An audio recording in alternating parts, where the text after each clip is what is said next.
नमस्कार, मैं डॉक्टर दिनेश नागपाल। पिछले 19 दिनों से किसान संगठन लगातार दिल्ली के आसपास प्रदर्शन कर रहे हैं, विरोध जता रहे हैं। जो खेती से जुड़े 3 नए कानून भारत सरकार ने बनाए हैं और वो चाहते हैं कि उनको रद्द कर दिया जाए। ये 3 कानून क्या है, उन पर किसानों की चिंताएं क्या हैं, इसको मैं पहले एक बार आपके साथ एक वीडियो में प्रस्तुत कर चुका हूं। आप कृपया इस चैनल से उस वीडियो को दोबारा सुन सकते हैं। पर आज हम बात करते हैं कि किसानों की असल में आय है कितनी। सरकार बोल रही है कि 2022 में किसानों की आय दोगुनी कर दी जाएगी, पर वर्तमान में क्या आय है किसान की?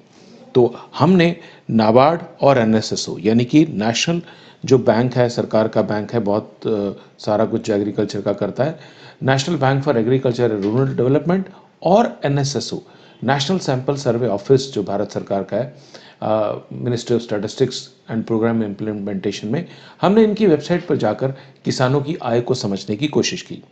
तो अब आपको मैं बहुत मज़ेदार बात बताता हूं, लेकिन उससे पहले एक बात और बताता हूं कि भारत की कुल प्रति व्यक्ति आय क्या है। भारत की कुल प्रति व्यक्ति आय है 1,35,000 यानी कि 11,250 रुपए पर मंथ।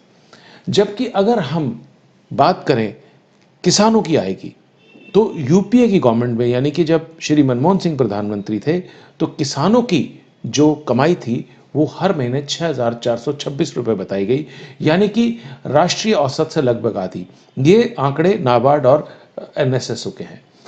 अब अगर मोदी साहब के जो सरकार है, जो यानी कि बीजेपी की सरकार है, उसमें बात करें, उसके दौरान हुए सर्वे में किसानों की कमाई थी 8,931 रुपए, यानी कि ये भी राष्ट्रीय औसत से कम है। यानी कि कुल कुछ सालों में सिर्फ 2,505 रुपए ही उनकी तनख्वाह, माफ कीजिएगा, मासिक आय बढ़ी है। 22.5% किसान जो है देश के, वो गरीबी की रेखा के नीचे आते हैं, यानी कि 10 में से 2 किसान गरीबी की रेखा से नीचे हैं। सबसे ज़्यादा जो जो गरीब किसान हैं वो हैं झारखंड के, जबकि पंजाब के सिर्फ वो हैं 45.3%। पंजाब के सिर्फ 0.5% किसान की गरीब रेखा से नीचे हैं, और हरियाणा में 4.3% गरीबी रेखा से नीचे हैं। ओडिशा और बिहार भी काफ़ी गरीबी की रेखा से किसान काफ़ी बड़ी संख्या में वहाँ नीचे हैं। ये ग्राफ्स में आप आंकड़ा देख सकते हैं।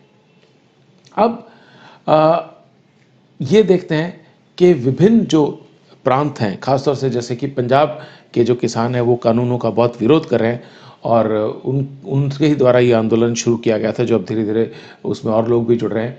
तो पंजाब में किसान की क्या है? पंजाब में किसान की जो प्रति माह आय है वो है 23,133 रुपये।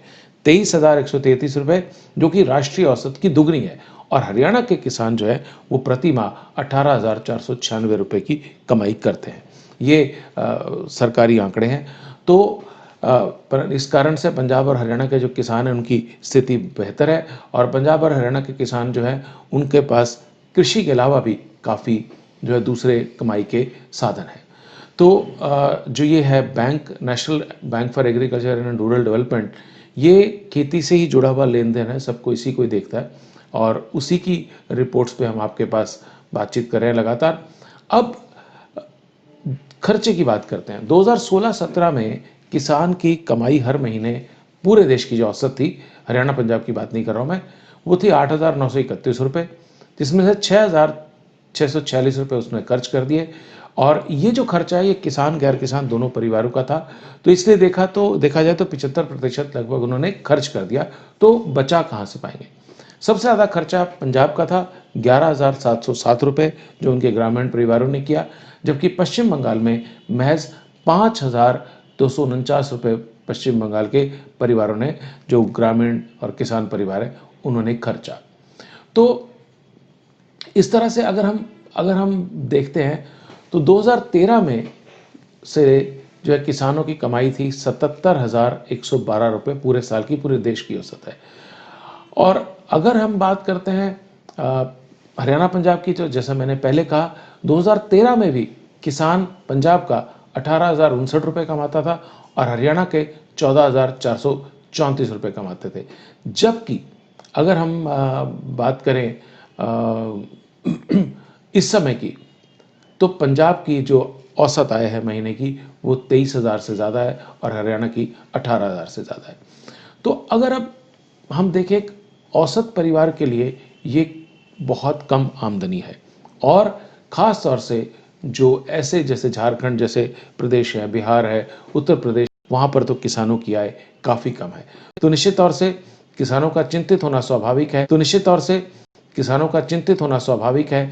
और हमारी सरकार ने भी जो कानून बनाया उनका ये मानना है कि इस कानून से खेती में किसानों को फ़ायदा होगा और उनकी आमदन दुगनी हो सकती है और हम उम्मीद करते हैं जल्दी ही किसान और सरकार के बीच में बातचीत होगी।